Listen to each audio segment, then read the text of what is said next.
अस्सलाम वालेकुम my YouTube family, कैसे हैं आप सब लोग। उम्मीद करती हूँ खैरियत से होंगे। अल्हम्दुलिल्लाह मैं भी बिल्कुल ठीक हूँ। आज मैं आप लोगों के साथ शेयर कर रही हूँ Pakistan museum of natural history का व्लॉग।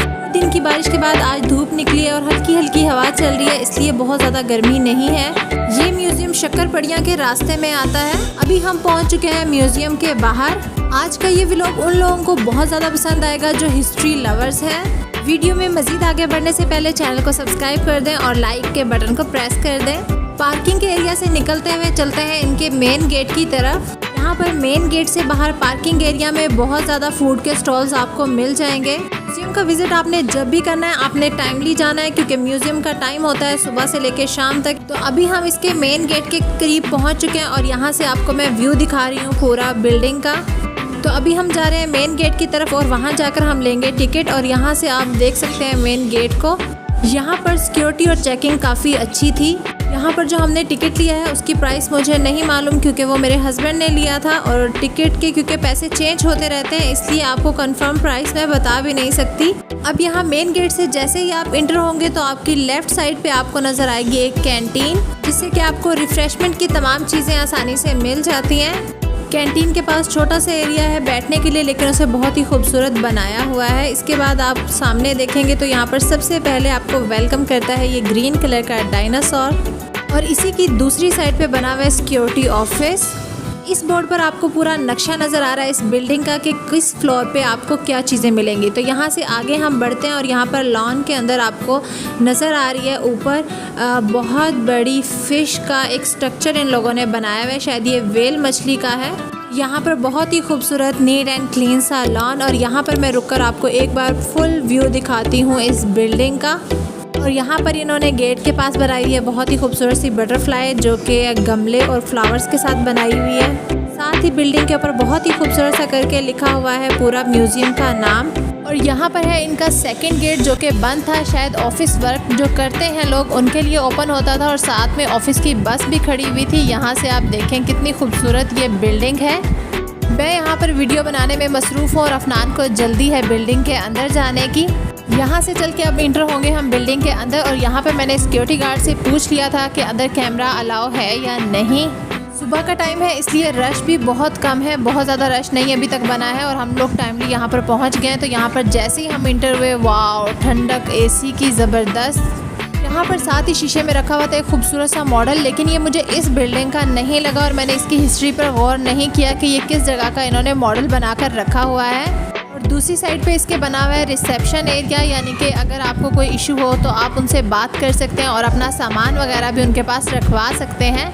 अब यहाँ पर नीचे दरमियान में जाती हैं सीढ़ियाँ जो कि जा रही हैं बेसमेंट में, और यहीं से हमने नीचे उतर के जाना है बेसमेंट में। यहाँ पर जैसे ही हम लोग नीचे उतरते हैं यहाँ पर सबसे पहले सामने रखा हुआ है क्रोकोडाइल। बहुत ही बड़े साइज़ का था ये, और इसकी जो हिस्ट्री थी वो भी इसके पास लिखी हुई थी, और पीछे इन्होंने बहुत ही खूबसूरत सा करके प्यारा सा करके पिक्चर लगाई हुई थी, और साथ में यहीं पर इन्होंने एक कछुआ भी रखा हुआ था, और इस हिस्ट्री के ऊपर इसका नाम लिखा हुआ था घड़ियाल। बहुत ही अच्छा म्यूज़ियम है ये। अगर आप भी इस्लामाबाद में रहते हैं तो इस जगह को जाके ज़रूर विज़िट करिएगा। इसकी हिस्ट्री के ऊपर मैं थोड़ा सा जूम करूँगी और इसके बाद नेक्स्ट कैबिन की तरफ चलेंगे। इनको बॉक्स बोलेंगे या कैबिन, तो मैं यहाँ पे बॉक्स बोल देती हूँ, या कैबिन भी चलेगा। और यहाँ से नेक्स्ट बॉक्स में रखी हुई है एक डॉल्फिन जिसका नाम है इंडेस ब्लाइंड डॉल्फिन। ये इस तरह से बनाई हुई थी कि बिल्कुल रियल लग रही थी। यहाँ पर साथ ही एक बड़ी सी विंडो थी जिसमें से रोशनी आ रही थी, उसी की वजह से वीडियो यहाँ पर ठीक बन नहीं पाई है। थोड़ा सा व्यू मैं आपको इस विंडो का भी दिखाती हूँ। यहाँ पे ग्रीनरी है, काफ़ी अच्छी लग रही थी ये विंडो वैसे। यहाँ से आगे की तरफ चलते हैं और नेक्स्ट बॉक्स में रखा हुआ है एक ज़ेब्रा। तो अफनान तो इस एरिया को जू ही समझ रहा था और बोल रहा था ये मूव क्यों नहीं कर रहे। म्यूज़ियम में हम अफनान को फर्स्ट टाइम लेकर आए हैं, और यहाँ पर है एक और विंडो, और विंडो से हट के यहाँ पर बहुत ही खूबसूरत सा बॉक्स बना हुआ था जिसमें काफ़ी चीज़ें उन्होंने दिखाई हुई थी। बहुत ही खूबसूरत सी ग्रीनरी बनाई हुई थी यहाँ पर। ये शायद इन लोगों ने एक जंगल का व्यू बनाया हुआ था। तो यहाँ से अब अफनान पहले ही जाके आगे देख के आ गया है कि नेक्स्ट क्या है, और वो आकर मुझे बता रहा है कि इसको छोड़ो, रहने दो, ये देखने की चीज़ नहीं है, आप जल्दी जल्दी आगे चलो, मेरे साथ आगे चलो, मम्मा जल्दी आओ। तो यहाँ से जैसे ही मैं आगे हुई हूँ, यहाँ पर बहुत बड़े बड़े 2 रखे हुए थे मगरमच्छ, क्रोकोडाइल। तो यहाँ पर मैंने इनको देखा और इसके बाद साथ ही एक बहुत बड़ा रखा हुआ था कछुआ एक दूसरे बॉक्स में। ये वाकई में बहुत बड़ा साइज़ था इसका।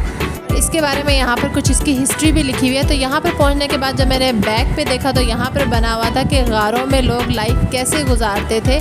ये इन्होंने बहुत ज़्यादा खूबसूरत बनाया हुआ था और इसके अंदर भी मैं गई हूँ और यहाँ से जाके भी मैंने थोड़ा सा व्यू लिया है इसका। गार के अंदर एक आदमी खड़ा है और साथ ही उसके बनाया हुआ है थोड़ा सा चूल्हा टाइप बनाया हुआ है, अंगीठी टाइप बनाई हुई है। साथ ही एक जगह पे दिया लगाया हुआ है और नीचे सांप, बिच्छू, छिपकलियाँ वगैरह ये चीज़ें पड़ी हुई थी। और ये देखने में वैसे काफ़ी अच्छा लग रहा था और थोड़ा सा खौफ भी आ रहा था कि कितनी मुश्किल लाइफ होती थी। यहाँ पर बिल्कुल ऊपर बनाई हुई थी एक चमगादड़ और उसको जब मैंने गौर से देखा तो उसके अंदर कैमरा फिक्स हुआ था और ऊपर लिखा हुआ भी था कि कैमरे की आँख आपको देख रही है। वैसे इस जगह पर ज़्यादातर बच्चे बहुत ज़्यादा एंजॉय करेंगे या फिर वो लोग जिनको हिस्ट्री बहुत अच्छी लगती थी। बाकी के लिए बस एक जाना और देखकर आ जाने वाली बात है। यहाँ पर अलग अलग बॉक्स में रखे हुए थे अलग अलग किस्म के कछुए, मुर्गे, तितर, बटेर और अलग अलग टाइप की चीज़ें यहाँ पर रखी हुई थी। यानी एक ही जानवर की मुख्तलिफ नस्लों के बारे में यहाँ पर बताया हुआ था जो यहाँ पर लिखा हुआ था। और यहाँ पर देखें एक और बड़ा सारा कछुआ और ये है एक स्नेल बोलते हैं या इसे क्या बोलते हैं मुझे नहीं पता, डिफरेंट टाइप की है ये। इसी की दूसरी साइड पर एक और बॉक्स रखा हुआ था, उसके अंदर थे अलग अलग टाइप के सांप जो कि समंदरी सांप जिन्हें कहते हैं वो थे। कुछ की शेप ज़मीनी सांप के साथ मैच करती थी और कुछ बहुत ही अजीब मछली नुमा थे। इनका नाम भी बीक ऑफ स्वाफिश के नाम से लिखा हुआ था। यहाँ से हम इंटर हो रहे हैं स्केलेटन एरिया में जहाँ पर सब जानवरों की हड्डियाँ रखी हुई थी। अब ये चीज़ें रियल है ये फेक इसके बारे में नहीं मुझे पता। ये जो सबसे सामने रखा हुआ है बहुत बड़ा ढांचा, ये था जो पहले हाथी होते थे बहुत बड़े बड़े, उनका था ये ढांचा। इसके बाद साथ साथ ये शीशे के कैबिन टाइप बने हुए थे, इसके अंदर रखी हुई थी हड्डियाँ पाँव की और मुख्तलिफ जिस्म के हिस्सों की हड्डियाँ रखी हुई थी जानवरों की। और म्यूज़ियम में काफ़ी ज़्यादा फैमिलीज़ आना शुरू हो गई हैं। यहाँ पर अभी मैंने इसका फुल व्यू लिया है जो स्केलेटन सामने रखा हुआ था। दीवारों के ऊपर पेंटिंग हुई हुई थी जैसे पहले लोग ज़िंदगी गुजारते थे। इसके बाद साइड पे रखा हुआ था हाथी का दांत। वो कहावत तो आपने सुनी होगी कि हाथी के दांत खाने के और दिखाने के और। यहाँ पर जो दांत रखा हुआ था वो दिखाने वाला दांत था। यहाँ से थोड़ा आगे बढ़ते हैं और इन्हीं हड्डियों के साथ साथ चलते हुए देखते हुए अगर इनको दूसरी साइड पे देखें तो यहाँ पर रखा हुआ है एक बहुत बड़ा जिराफ का ढांचा रखा हुआ था। अब ये इनकी रियल हाइट होती थी इतनी ज़्यादा, बहुत ही ज़्यादा ये ऊंचा था। और क्योंकि म्यूज़ियम है तो इसकी इन्होंने छतें भी बहुत ज़्यादा ऊँची ऊँची बनाई हुई हैं म्यूज़ियम की। इस रूम में जानवरों के ढांचे और हड्डियों के अलावा इंसानी ढांचे और इंसानी हड्डियाँ भी उन्होंने रखी हुई थी जिन्हें देख के सच में खौफ आ रहा था। इसके साथ ही एक दूसरे रूम में दरवाज़ा खुलता था और उसके ऊपर लिखा हुआ था इको गैलरी। तो यहाँ से इंटर होते हैं। इस रूम में सारी चीज़ें एक दूसरे से मुख्तलिफ थी जैसे कि दरख्त के बारे में था, पत्तों के बारे में था, पौधों के बारे में, फूलों के बारे में, ऑयल के बारे में जो पाकिस्तान से निकलते हैं, इतर, मक्खी, मछली, तितलियाँ, जितनी भी किस्म की चीज़ें पाकिस्तान में पाई जाती हैं और उनकी कितनी कितनी अलग अलग किस्में हैं वो तमाम चीज़ें यहाँ पर इस रूम के अंदर रखी हुई थी। पाकिस्तान में कितने किस्म की लकड़ी पाई जाती है ये चीज़ें भी यहाँ पर रखी हुई थी, बाकायदा लिखा हुआ था। आप टाइम निकाल कर जाएँ और इसको रीड भी करें साथ साथ। तो यहाँ पर आपको नज़र आ रहे हैं ये ऑयल जो परफ्यूम है, इतर हैं, वो बनते हैं यहाँ पर पाकिस्तान में निकलती हैं चीज़ें। और साथ ही दीवार के ऊपर पूरे मैप बने हुए हैं कि कौन सी चीज़ कहाँ से आती है, किस तरह बनती है, मौसम के बारे में भी। और यहाँ से अब आगे हम आ गए एक अलग रूम में। यहाँ पर काफ़ी गर्मी थी, बड़ी लाइट्स ऑन होने की वजह से। ये रूम टोटल मक्खी मच्छर के ऊपर ही बना हुआ था। तितलियाँ हर टाइप की, आपको मक्खी छोटे से लेके बड़े साइज़ की कैसे कैसे पहले थी अब छोटी होती चली गई, या जो भी चीज़ें थी यहाँ पर इतनी खूबसूरत तितलियाँ रखी हुई थी। तितलियों की इतनी इकसाम है इसके बारे में हमें मालूम नहीं है। मैंने फ़र्स्ट टाइम इतनी ज़्यादा तितलियों की इकसाम देखी। हालांकि तितली जो भी हो वो बहुत ही ज़्यादा खूबसूरत लगती है। और ज़्यादातर तितलियाँ आपको नेशनल ज्योग्राफिक चैनल पर ही देखने को मिलेंगी। वहाँ पर बहुत अच्छी ज़बरदस्त वो दिखाते हैं, लेकिन यहाँ पर इतनी ज़्यादा वैरायटी थी इनकी। इन्होंने शायद ही कोई टिड्डी या मक्खी या मच्छर छोड़ा हो जो यहाँ पर अवेलेबल नहीं था। और ये तितलियाँ तो बहुत ज़्यादा खूबसूरत थी, जो बहुत ज़्यादा बड़ी बड़ी थी और वाइट कलर में थी। और इसके साथ ही छोटी छोटी तितलियाँ और बहुत ही छोटे छोटे खूबसूरत से बर्ड्स थे, या फिर कह लें जो घास के ऊपर कलरफुल टिड्डा बैठा हुआ होता था, उसे बचपन में हाथ पे बिठाने का बड़ा ही शौक़ होता था, वो भी यहाँ पे अवेलेबल था। अब वो रियल था या फेक था ये मुझे नहीं पता। तो यहाँ से एरिया स्टार्ट हो जाता है कि पाकिस्तान में कितने टाइप की लकड़ी पाई जाती है। तो मैं यहाँ पर इंटर नहीं हुई क्योंकि मुझे कोई इंटरेस्ट नहीं था इतनी टाइप की लकड़ियाँ देखने का कि ये क्या है, कहाँ से आई हैं, कैसे हैं। तो यहाँ से अब हम जा रहे हैं ऊपर की तरफ। स्टेयर्स चढ़ने के बाद ऊपर जाकर आती है बायो गैलरी। तो यहाँ से स्टेयर्स से निकलने के बाद हम लोग जा रहे हैं अब इस बायो गैलरी में। इस एरिया में एक ही रूम में पूरे पाकिस्तान का जंगल, मैदान, पहाड़ी इलाका, हर चीज़ यहाँ पर बताई हुई थी। और यहाँ पर अफनान ऐसे रिएक्ट कर रहा है जैसे ये सब चीज़ें रियल हैं और इसको पलटकर आंसर करेंगी। कितने टाइप के पाकिस्तान में चरिंद परिंद पाए जाते हैं, जानवरों की कितने इकसाम्स हैं और वो किस एरिया में पाई जाती हैं, ये सभी चीज़ें साथ साथ लिखी हुई भी थी यहाँ पर। यहाँ पर दूसरी साइड पे सोलर सिस्टम, डैम और पहाड़ी इलाके का मॉडल बना हुआ था और बहुत ही ये खूबसूरत लग रहा था देखने में। यहाँ पर मैंने कुछ लिखा हुआ नहीं पढ़ा कि ये रियल में किसी जगह के बारे में बनाया गया है या जस्ट वैसे ही एक मॉडल तैयार किया हुआ है। इसके साथ ही दूसरे बॉक्स में पहाड़ी इलाके का बनाया हुआ था मॉडल। इसके बाद यहाँ पर सहरा का मॉडल बनाया हुआ था, रेतले इलाके का, जैसे कि सेम व थोर के बारे में बनाया हुआ हो। और साथ ही यहाँ पर बनाया हुआ था मूर्तियाँ बनाई हुई थी कुछ, जैसे कि सैलाबी एरिया के बारे में बनाई हुई हों ये मूर्तियाँ। इसके अलावा यहाँ पर बनाया हुआ था जिन इलाकों में बर्फ़बारी होती है वहाँ के बारे में। यहाँ से नीचे जिस कमरे से हम आए हैं वहाँ बहुत शदीद गर्मी थी और यहाँ पर बहुत ज़्यादा ठंड, क्योंकि फुल एसी यहाँ पर ऑन किया हुआ था। एक साइड पे बना हुआ था केवड़ा नमक की खान का मॉडल और ये यहाँ पर देखें कितना खूबसूरत ये देखने में लग रहा था। नमक के अलावा यहाँ साथ ही बनाया हुआ था दूसरा मॉडल कोयले की खान का, जहाँ ये दोनों मॉडल एक साथ ही बनाए हुए थे। इनकी मिट्टी में और पत्थर में थोड़ा थोड़ा फ़र्क इन लोगों ने दिया हुआ था ताकि डिफरेंस का पता चल सके। और अफनान को ऐसा लग रहा था कि जैसे उसी के ट्रैक्टर, ट्रॉलीज़ और टॉयज़ यहाँ पर उठाकर रख दिए हैं, तो वो ऐसे हो रहा था बाकी चीज़ों को छोड़ो, शीशे को किसी तरीके से नीचे करके ये टॉयज़ मुझे उठाकर दे दो बस। यहाँ पर लेक का भी बनाया हुआ था और साथ साथ यहाँ पर रास्ता बनाया हुआ था, किस तरह से पहाड़ों के ऊपर रास्ता जाता है। यहाँ से आगे नेक्स्ट एरिया स्टार्ट हो गया। ये कुछ साइंटिफिक कह लें चीज़ें थी। जैसे साइंस मेरी हमेशा से ही कमज़ोर रही है, जैसे लोगों की मैथ कमज़ोर रहती है। यहाँ पर रखा हुआ एक बहुत बड़ा व्हेल मछली का ढांचा, जिसने एक पूरा कमरा घेरा हुआ था। जो मछली के ढांचा हमने पहले देखे थे ये उससे काफ़ी ज़्यादा मुख्तलिफ था। अब ये अलग अलग इकसाम की मछलियों का हो सकता है। यहाँ से अब वो गैलरी स्टार्ट हो जाती है जहाँ पर पत्थर रखे हुए हैं कि पाकिस्तान में कितने टाइप के पत्थर पाए जाते हैं और वो किस किस यूज़ में आते हैं। मुझे इतना ज़्यादा इंटरेस्ट नहीं था, लेकिन यहाँ आने के बाद मुझे ये चीज़ बहुत ज़्यादा खूबसूरत लगी है। मुतगय्यर चट्टानें और इसके बाद आतिश चट्टानें इस जगह का नाम था और ये इन पत्थरों में बहुत ज़्यादा डिफरेंस था। उसके बाद ये एरिया स्टार्ट हो गया जहाँ पर खूबसूरत पत्थर रखे हुए थे, बहुत ज़्यादा अलग अलग कलर्स के थे, अलग अलग शाइन्स थी उनके अंदर। तो इनको देखने के बाद अंदाज़ा हुआ कि ये वो पत्थर हैं जो यहाँ पर अंगूठियाँ बनाने के लिए यूज़ होते हैं, या जो लोग कलरफुल पत्थर को मानते हैं, पहनना पसंद करते हैं, ये वो वाले पत्थर थे।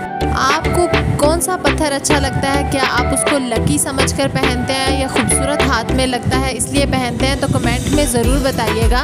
साथ ही ये एरिया था कि कितने टाइप के मार्बल पाकिस्तान में पाए जाते हैं और बहुत ही खूबसूरत इनके डिज़ाइनिंग और कलर्स थे।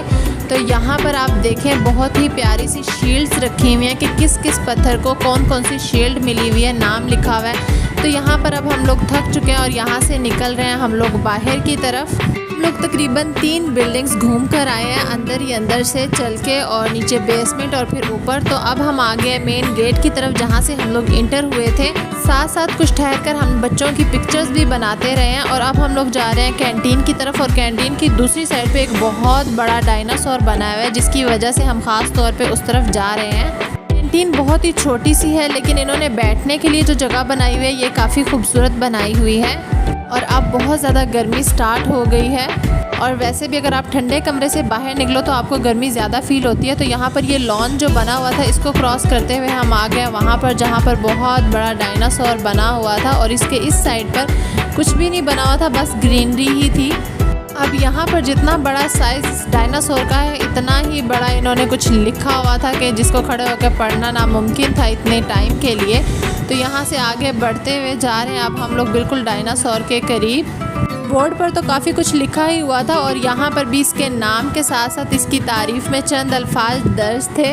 इसकी हाइट इतनी ज़्यादा थी कि ये कैमरे में पूरा ही नहीं आ रहा था, और इसको ऊपर तक कैप्चर करते करते मेरी अपनी गर्दन दुखने शुरू हो गई।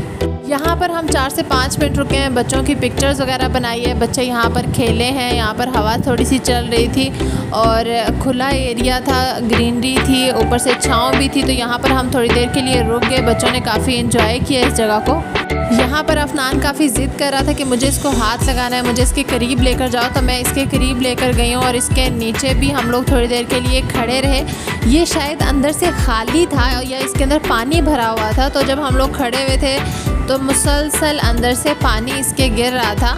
हम भी और बच्चे भी काफ़ी ज़्यादा थक चुके हैं। तो अब यहाँ पर लॉन के अंदर हम ढूंढ रहे हैं एक बेंच। तो हमें साइड पर एक बेंच नज़र आया, और यहाँ पर हम आकर बैठ गए हैं। अब हस्बैंड ऑर्डर देकर आए हैं, और साथ ही अफनान और अबीहा के लिए आइसक्रीम भी लेकर आए हैं। तो जब तक हमारा ऑर्डर आ रहा है तो ये दोनों बहन भाई आइसक्रीम वगैरह खा रहे हैं। वैसे वहाँ पर कुकिंग करने वाला जो भाई था वो काफ़ी सुस्त था, उसने हमें 20 मिनट सिर्फ लगा दिए हमारे ऑर्डर को लाने में। यहाँ पर आपको बर्गर, पिज़्ज़ा, समोसे, फ्रूट चाट, चना चाट, दही भल्ले, इस तरह की तमाम चीज़ें मिल जाएंगी। तो यहाँ पर हम खाना खाने के बाद निकल रहे हैं अब यहाँ से बाहर।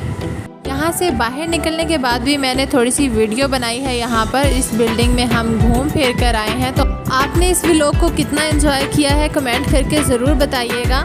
वैसे हम बहुत अच्छे टाइम पर आ गए थे, घूम फिर के वापस भी आ रहे हैं, क्योंकि जब हम बाहर आकर पहुँचे हैं तो यहाँ पर इतना रश होने वाला था कि दोनों साइड से फैमिलीज़ और गाड़ियाँ बहुत ज़्यादा आने शुरू हो गई थी। तो आज का व्लॉग यही था। आई होप आप लोगों ने एंजॉय किया होगा। तो कमेंट करके ज़रूर बताइएगा, और इस वीडियो को लाइक करना बिल्कुल नहीं भूलिएगा।